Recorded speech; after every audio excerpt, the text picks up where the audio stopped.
우리들이 가는 방향성이 주님 앞에 올바르게 되기를 주의 이름으로 부탁합니다. 현대 사회는 어찌 보면 이 죽음을 최대한으로 외면하게 하고 그리고 은폐를 꾀한다라는 사실을 우리들이 기억해야 합니다. 그런데 그 배후는 사탄의 그 영적 함정이 놓여 있다 이것입니다. 사탄은 사람들로 하여금 죽음은 두려운 것이야. 그러기에 그 죽음에 대해서 염려하게 하고 걱정하게 만들므로써 사람들을 대신 이 땅에 보다 더 집착하도록 그들의 시선을 이 땅에 보다 더 시선을 맺히도록 그렇게 작전을 쓰고 있다라는 것입니다. 끝내 천국 소망을 마비시키는 이 전략을 사단은 역사 이래로 지금까지 끈질기게 사용하고 있는 것입니다. 성경은 오늘 본문 말씀을 포함해서 죽음을 우리 그리스도인들이라면 새로운 시각에서 이 죽음을 이해하고 이 죽음 너머에 있는 하나님의 뜻과 그 하나님의 영원한 영생을 볼 것을 권유하고 있다라는 것입니다.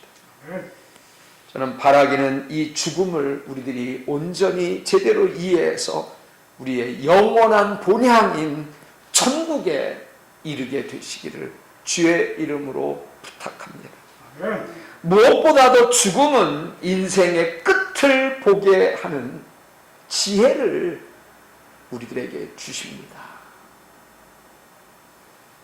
인생의 끝. 우리는 시작에 대해서 생각을 했다면 언제나 끝까지도 늘 안중에 두고 볼 수 있어야 합니다. 성경을 보다 보면 시작이라는 개념과 끝이라고 하는 개념이 있는데 어찌 보면 우리 그리스도인들에게는 시작점보다도 어찌 보면 끝자락의 시점에 더 관심을 기울여야 하는 것이 바로 우리 그리스도인의 이 땅에 주어진 삶의 방향이다. 이런 생각을 해야 합니다. 그 이유가 무엇입니까? 오늘 본문 말씀을 보니까 전도서 기자는 잔치집보다 초상집에 가는 것이 더 낫다. 이렇게 설명하지 않습니까?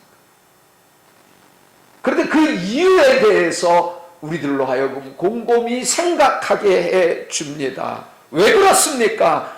초상집에 가봐야 인간이 처하게 될 그 마지막 끝자락을 발견하게 되기 때문입니다. 그렇다면 또 여러분들이 물으실 수 있어요. 그렇다면 왜 굳이 우리가 끝자락에 관심을 기울이고 그것을 볼 필요가 있느냐라는 것입니다.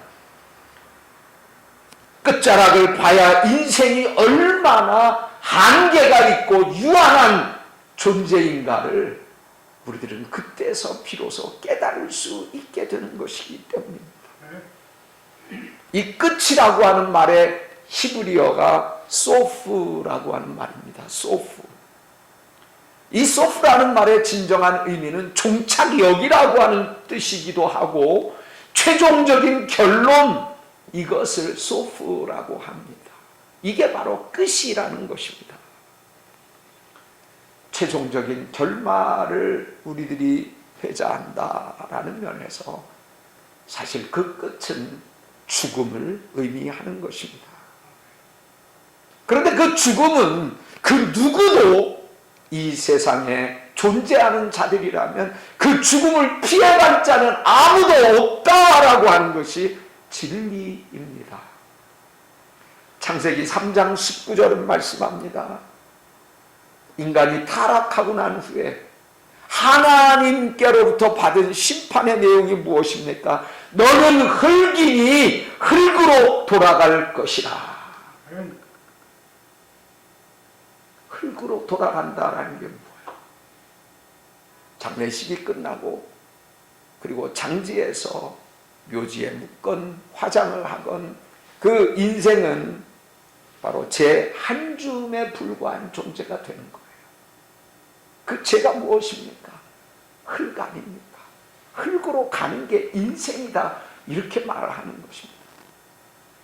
우리가 이런 말씀을 보면 우리 그리스도인들은 그렇다면 비관적인 인생을 살아가는 존재인가? 죽음을 의식하고 죽음의 의미를 생각한다라는 의미에서 그와 같은 잘못된 생각을 할 수도 있어요. 하지만 그렇지 않다라는 겁니다. 사탄은 세상의 집착과 욕망으로 죽음을 피해갈 수 있는 것처럼 사람들로 하여금 수를 쓰게 만드는 것. 우리는 그리스도인이라면 이와 같은 사단의 수를 읽을 수 있어야 한다. 전도서 기자는 인간의 한계를 깨닫지 못하는 것처럼 사실 이 세상에서 가장 헛되고 헛된 게 없다라는 말을 이 죽음과 연관하여서 말씀하고자 하는 것입니다. 인생의 끝자락, 인생의 마지막에 대해서 온전히 알고 있지 못하다면 인생 전체를 알 수는 없다. 그러기에 인생의 끝자락을 알지 못하고 그저 인생을 살아가는 그 많은 사람들이 헛되고 헛된 삶을 살아가는 것이다. 이렇게 전도서 기자의 메시지를 우리는 해석할 수도 있는 것 아니겠습니까? 인생의 한계를 깨닫지 못하는 것처럼 어리석은 자가 이 세상에는 없다라는 것입니다. 성경은 지혜로운 자와 그리고 어리석은 우매자를 언제나 대비시킨 것을 볼 수가 있어요. 천국과 관련하여서도 주님은 어떤 말씀을 합니까? 10처녀 중에 5처녀는 지혜로운 자이지만 나머지 5처녀는 미련한 자임을 알려주고 있지 않습니까? 오늘 신앙의 궁극적인 의미는 무엇입니까? 그 신앙은 우리가 하나님이 주신 지혜를 바탕으로 해서 우리의 방향성을 올바로 설정하여 그 마지막 끝자락에까지도 우리는 가서 영원을 우리는 누리며 살아갈 수 있는 결단을 하는 자. 이게 지혜로운 자 아니에요. 그러기에 지혜와 믿음은 동일선상에 있는 개념이다라고도 말할 수 있는 것 아니겠습니까? 저는 지난달과 그리고 이번 달 초상집에도 가보았고요. 그리고 또 잔치집, 지난번에는 안예은 결혼 주례도 했으니까 잔치집 아니에요? 많은 사람들이 이와 같이 장례식장이라고 할 수 있는 초상집, 그런데 그 초상집은 가기를 꺼려합니다. 그런데 100일이 되고 돌이 되고 또 결혼 예식이 있고 그리고 또 인생을 60까지 살아왔다라고 하는 그 대견함을 또 많은 사람들과 더불어 위로받는 한갑, 칠순, 이게 바로 잔치 자리입니다. 여러분들은 초상집 가기를 원해요? 솔직히 잔치집에 가기를 원해요? 솔직히 한번 얘기해 보세요. 우리 강성도 어디를 가고 싶어요? 솔직히?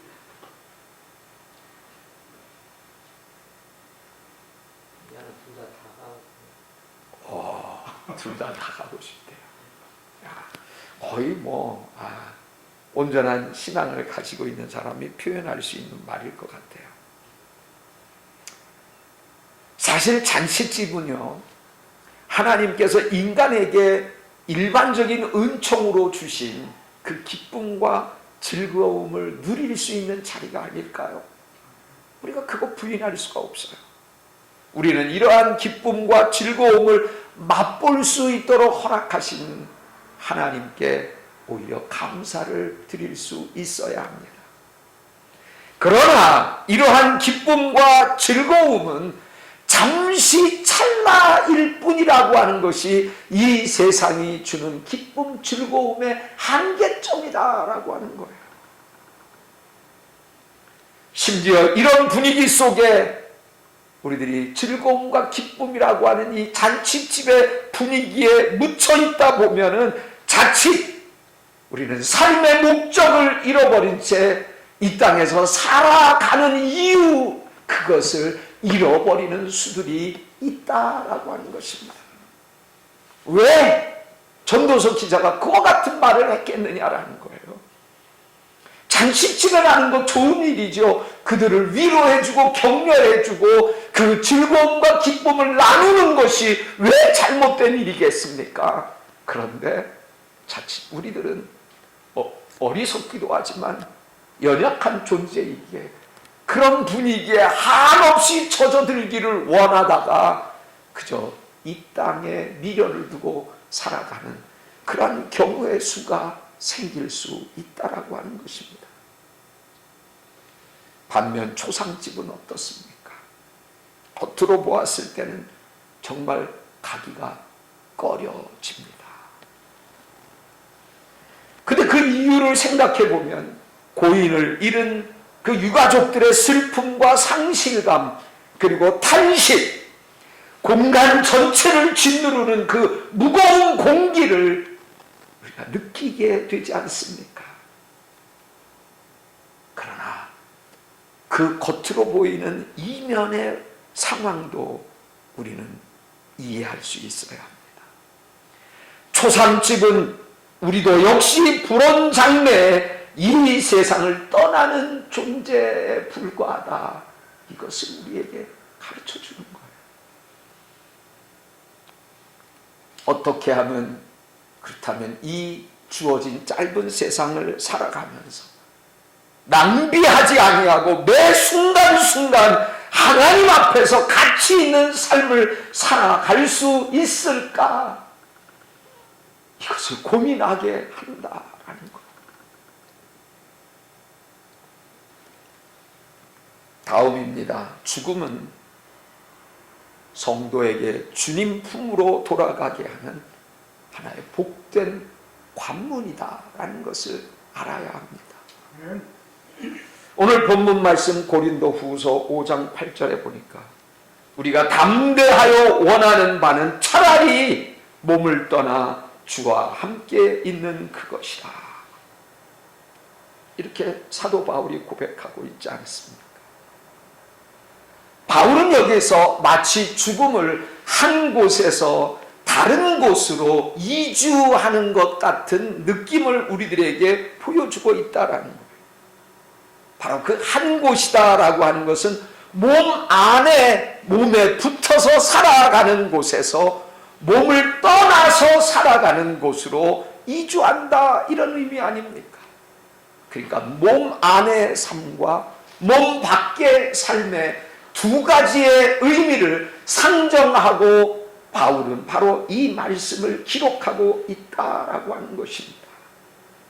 NIV 성경을 보면 I would prefer to be away from the body. Away from the body. 이 몸으로부터 멀리 떨어져 나간다라고 하는 거예요. I prefer to away from the body. 뭘 말합니까? 죽음을 얘기합니다. 나는 오히려 죽음을 선택하겠다라고 하는 것이 바울의 소신 있는 입장이었음을 오늘 말씀이 우리들에게 가르쳐주는 것 아니겠습니까? 바울은 강한 선택과 의지적인 그러한 표현을 통하여 나는 그럼에도 불구하고 나는 몸 밖에 살기를 원해, 이것을 말하고 있는 것 아닙니까? 그렇다면 왜 굳이 바울은 이 몸 안에서도 즐기며 살 수 있는 여러 가지 다양한 것들이 있음에도 불구하고 왜 몸을 떠나 죽음을 선택하겠다라고 말하는 것입니까? 그것은 죽음을 통과해야만 주와 함께 있는 그것, at home with the Lord, at home, 윗덜로 주님과 함께 있는 그 편안함, 안락함, 그 부분을 바울은 믿고 있다라는 것을 우리는 깨달을 수 있는 것 아니겠습니까? 주와 함께 있는 그것을 바라보고 바울은 나는 몸 밖에 사는 것을 차라리 선택하겠다 이렇게 고백하고 있는 거예요. 바꿔 말한다면 죽지 않으면 주와 함께 영원히 살 수 없다라고 하는 말을 돌려서 지금 고백하고 있는 말 아니겠습니까? 바울은 이러한 고백을 통해서 자신의 신앙적 가치의 우선순위가 바로 주와 함께 영원히라고 하는 이 주와의 동행임을 밝혔던 것입니다. 이 고백을 통하여서 사도 바울 신앙의 우선순위는 이 땅이 아니다라는 것이죠. 몸을 떠나 주님과 영원히 함께 살아가는 그것이 바울의 신앙의 우선순위요, 가치, 제일 기준이요, 최고의 선이다, 목적이다. 이렇게 바울은 다짐하고 있는 것입니다. 이와 같이 주와의 영원한 동행을 바울은 사모했기에 때로는 환난이나 곤고나 박해나 기근이나 헐벗음이나 위험이나 칼이냐 이 모든 것도 나의 주님과의 영원한 동행을 막을 길은 없다라고 말하는 것 아니겠습니까? 오늘 우리에게 그와 같은 의지적인 결단이 있어야 되는 거예요. 결국 바울은 네로 황제의 임박한 칼날 앞에서도 위축되어지지 아니하고 그의 아들뻘 되는 영적인 아들 디모데에게 어떤 영적 유언을 남기게 됩니까? 디모데후서 4장 6절서부터 8절을 보니까 전제와 같이 내가 벌써 부어지고 나의 떠날 시각이 가까웠도다. 나는 선한 싸움을 싸우고 나의 달려갈 길을 마치고 믿음을 지켰으니 이제후로는 나를 위하여 의의 멸관이 예비되었으므로. 여기서 전제가 무엇입니까? 재물 위에 포도주나 독주를 쏟아붓는 하나의 제사의식이 아니겠습니까? 뭘 의미합니까?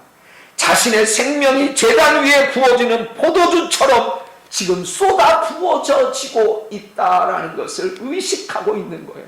죽음이 얼마 남지 않았다. 죽음이 곧 순간에 임할 것이다 라는 것을 인지하고 있다라는 거예요. 그러기에 그는 나의 떠날 시각이 가까웠도다. 순교회 때 죽음을 직감했다라고 하는 거예요. 그러면서 이제후로는 이런 고백이 이어집니다. 이제후로는 뭘 뜻합니까? 비록 내가 참수형을 당하는 그와 같은 상황이 전개되어질지라도 그 이후에는 이런 뜻 아니겠습니까? 이후에는 어떻다라는 거예요? 나를 위하여 의의 멸관이 예비되었다라는 거예요. AD 67년경에 바울은 로마 성벽 밖에 끌려나가 칼에 목이 베어 참수형에 처해졌던 것을 우리 기독교 역사를 통하여서 보게 됩니다. 뭘 보여줍니까? 죽음을 통한 영원한 집으로의 귀환, 이것 아니겠습니까? 매우 역설적인 메시지가 아니겠습니까?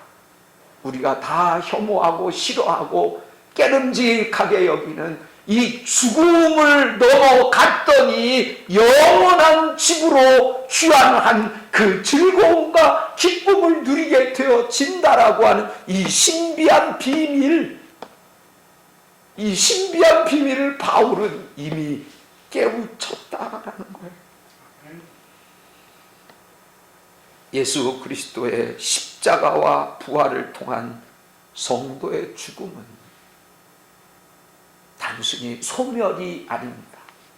많은 사람들이 그러지 않습니까? 죽으면 모든 게 끝난 거야. 죽으면 다 끝나버린 거야. 그게 마지막이야. 그게 소멸이야. 이렇게들 말하게 합니다.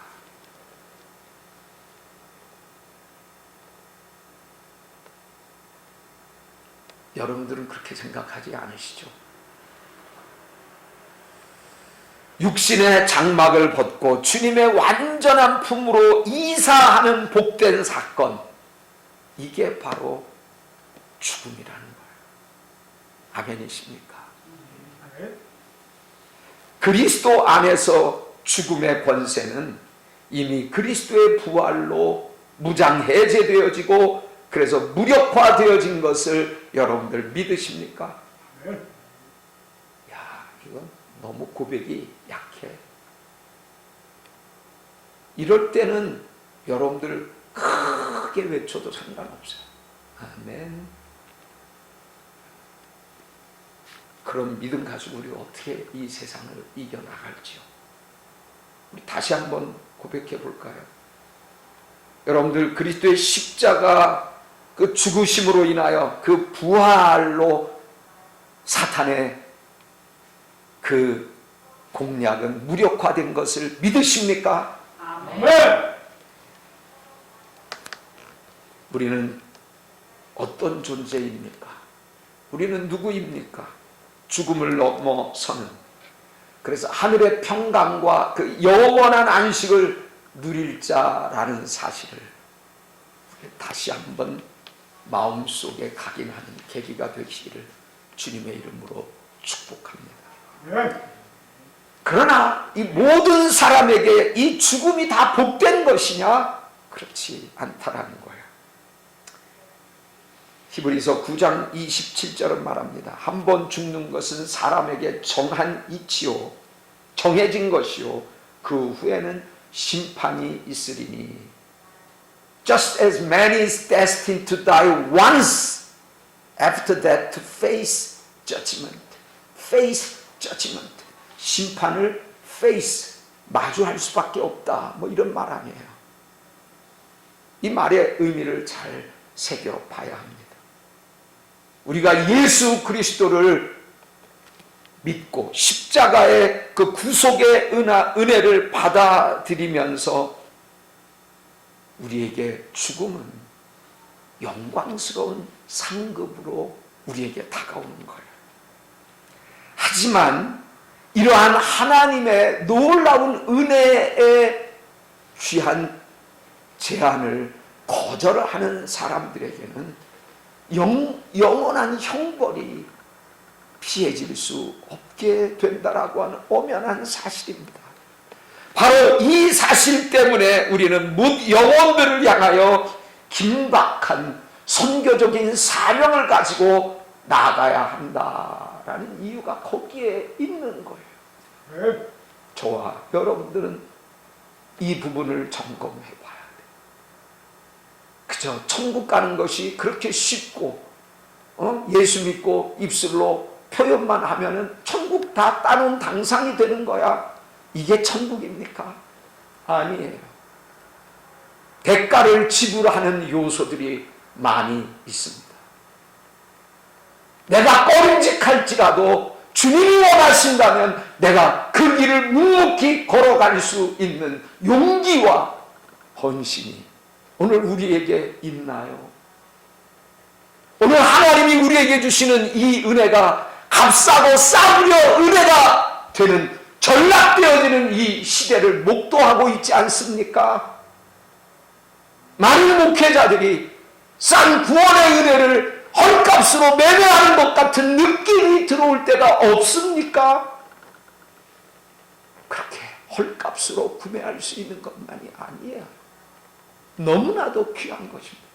너무나도 귀한 것이기에 우리는 사도 바울이 그랬듯이 우리는 죽음까지도 불사할 수 있는 그 상황에 이르게 되는 것 아니겠습니까?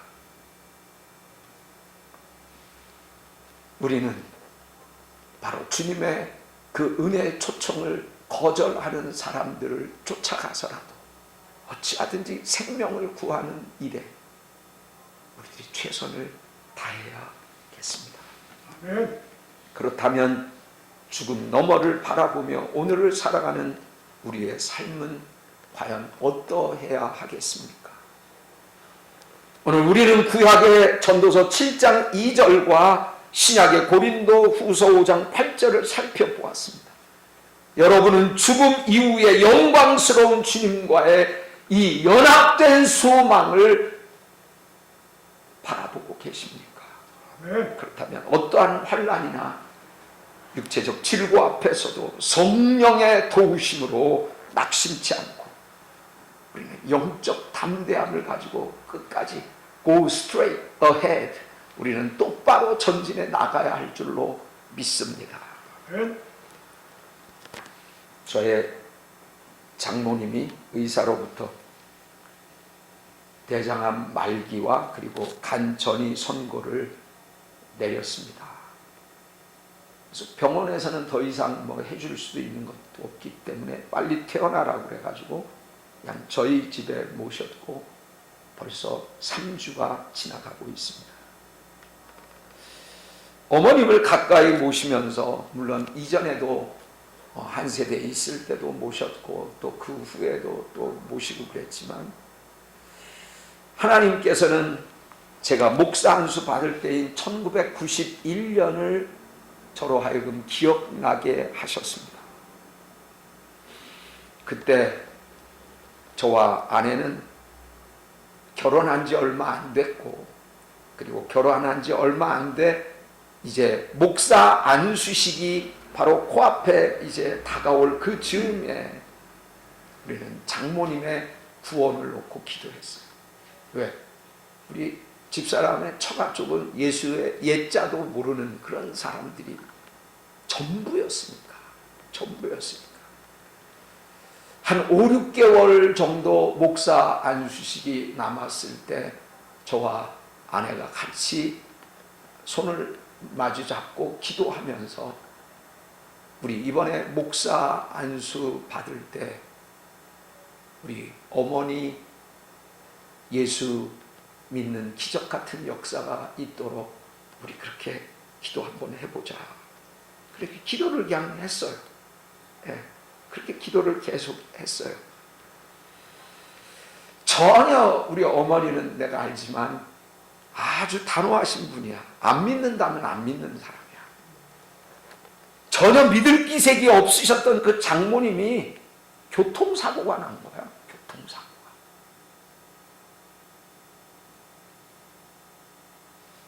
병원에 입원하셨고 그 병원에 입원하시면서 주님을 영접하는 그런 놀라운 기적 같은 일이 벌어졌던 것입니다. 처음 예수 믿을 때는 물론 이제 어머니의 임종이 점점 가까이 오고 있는 때예요. 그래서 저는 또 주님 앞에 집사람과 더불어 기도를 했어요. 이제 임종을 얼마 남기시지 않은 이때에도 하나님이 우리의 기도를 들으시고 처음에 우리를 통하여 구원받으셨다면 이제 마지막은 아름다운 천국 입성이 될 수 있도록 우리 기도하십시다. 그렇게 기도를 하고 있는 중이에요. 치매까지 있으시고 밤마다 잠을 못 주무시면서 그 선망 증세로 인하여 막 소리를 지르시고 어제도 새벽 2시 이후부터 저도 잠을 설쳤어요. 네. 어머님이 계속 소리 지르면서 나 밖에 나가서 좀 걷게 좀 해줘. 그러니까 새벽 2시에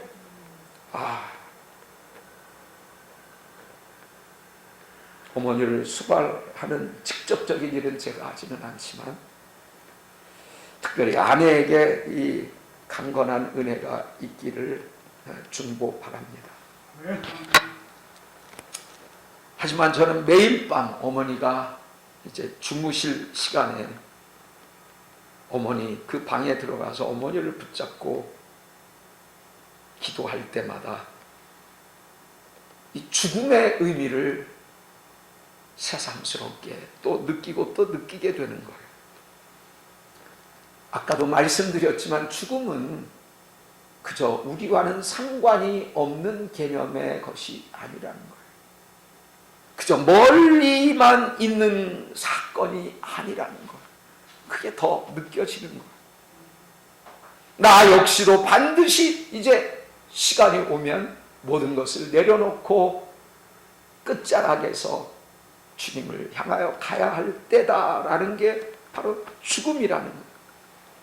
뿐만 아니라 죽음은 누구나 피하려고 하지만 역설적이게도 그 죽음은 뒤집어서 해석하면 천국의 관문이라는 사실을 기억해야 합니다.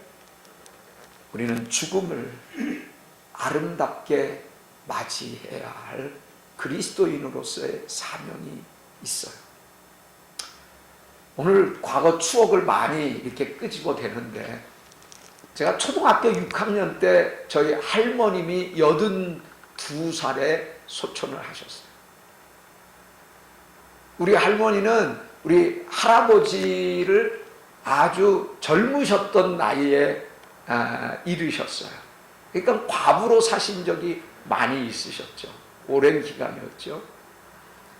그런데도 우리 할아버지는 재산을 많이 남겨놓으셔서 우리 할머니가 고생을 하시지는 않았어.